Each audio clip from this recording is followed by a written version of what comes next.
চোরেরা চুরি করবে, এটাই স্বাভাবিক। যে ঘুষখোর সে ঘুষ নিবে, এটাই স্বাভাবিক। দেখবেন এনবিআরে যারা চাকরি করে তারা হচ্ছে সকালবেলা ফজরের নামাজ পড়ে, জোহরের নামাজ পড়ে, আসরের নামাজ পড়ে, ওরা মোটামুটি 5 ওয়াক্ত নামাজ পড়ে এবং নামাজ একদম ইমাম সাহেবের পিছনেই পড়ে, মানে ফার্স্ট কাতারেই পড়ে। নামাজ পড়ে এসেই বলে যে আপনার ফাইলটা আটকে আছে, টাকা দেন, টাকা দিলে ফাইল ছেড়ে দিব। কারণ ওরা ঘুষটাকে হালাল করে নিছে। হ্যাঁ, তো এরা যারা, তোমরা যারা এইভাবে ঘুষ নাও, তোমাদেরকে বলি পরকাল বলে কিন্তু অবশ্যই কিছু আছে, তোমার কিন্তু মরতে হবে। শুধু তাই না, এই ঘুষখোর মুষখোরদের ছেলে মেয়ে দেখবেন প্রতিবন্ধী হয়।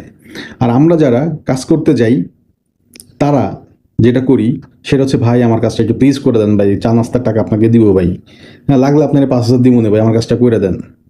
এই যে মানে যাই সহজে দুর্বলতা প্রকাশ করা, মানে সময় বাঁচানোর জন্য টাকা দিয়ে কাজ করানো, ওটা এইখান থেকে আমাদেরকে বেরিয়ে আসতে হবে। তাদের যে সময়, সেই সময়ের মধ্যে তারা কাজ করবে এবং কি, যেহেতু সরকার তাদেরকে বেতন দিয়ে রাখছে, আপনার এখানে অতিরিক্ত টাকা দেওয়া দরকার নেই। কিন্তু আমরা যদি বারবার এরকম তাদেরকে বলি, প্রলোভন দেখাই, লোভ দেখাই যে আমি আপনাকে 5,000 টাকা দিব, 10,000 টাকা দিব, আপনি আমার নামজারিটা করে দেন, আপনি আমার আয় করটাকে রিটার্নটা করে দেন, আমার এই কেসের ফাইলটা উঠাইয়া দেন। এই যে ঘুষ দেওয়ার একটা প্রবণতা আমাদের ভিতরে আছে, যে ভাই তোমার কাজ করতে তো 1 মাস লাগছে, তুমি পারো নাই, হয় নাই, আমি তো ভাই 2 দিনের মধ্যে করে নিয়ে আসছি, আমি তো ভাই ইনস্ট্যান্ট আধা ঘন্টার মধ্যে করে নিয়ে আসছি, 10 মিনিটের মধ্যে করে নিয়ে আসছি, হ্যাঁ আমার টাকা 20,000 বেশি গেছে। সমস্যাটা আসলে এখানেই। আমরা এই ধরনের অফিসারদেরকে খারাপ করি আমরা, কারণ তাদেরকে আমরা প্রলোভন দেখাই, লোভ দেখাই।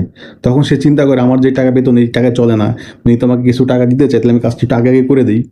প্রথমে এইভাবে শুরু হয়, পরবর্তীতে সে বুঝে যায় মানুষ, সাধারণ মানুষ আমাদের কাছে জিম্মি, টাকা না দিলে আমরা কাজ করব না। তখনই তারা একটা সিন্ডিকেট তৈরি করে এবং এই সিন্ডিকেটের পিছনে একটা বড় গডফাদার থাকে, এমপি মন্ত্রী লেভেলের কেউ থাকে।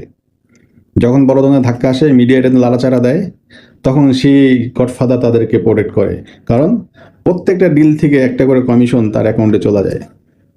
তবে যেদিন থেকে আমরা হচ্ছে এই ধরনের প্রস্তাব, যে আমার এই কাজটা করে দেন, আপনাকে কিছু টাকা দিব, এই ধরনের যে প্রস্তাব, এখান থেকে আমরা যে বের হয়ে আসতে পারি, তাহলেই দেখবেন ধীরে ধীরে ধীরে ধীরে বাংলাদেশ ঘুষমুক্ত হয়ে যাবে, বাংলাদেশ ধীরে ধীরে দুর্নীতিমুক্ত হয়ে যাবে। আর যতদিন পর্যন্ত আমরা স্বার্থপরের মতন আমার কাজ তাড়াহুড়া করে করার জন্য এক্সট্রা টাকার অফার করব, ততদিন এই প্রক্রিয়া চলতে থাকবে এবং আমাদের পরবর্তী যে জেনারেশন আসবে তারাও আমাদের এই ভুলের কারণে তারাও ভুগে যাবে। ধন্যবাদ সবাইকে।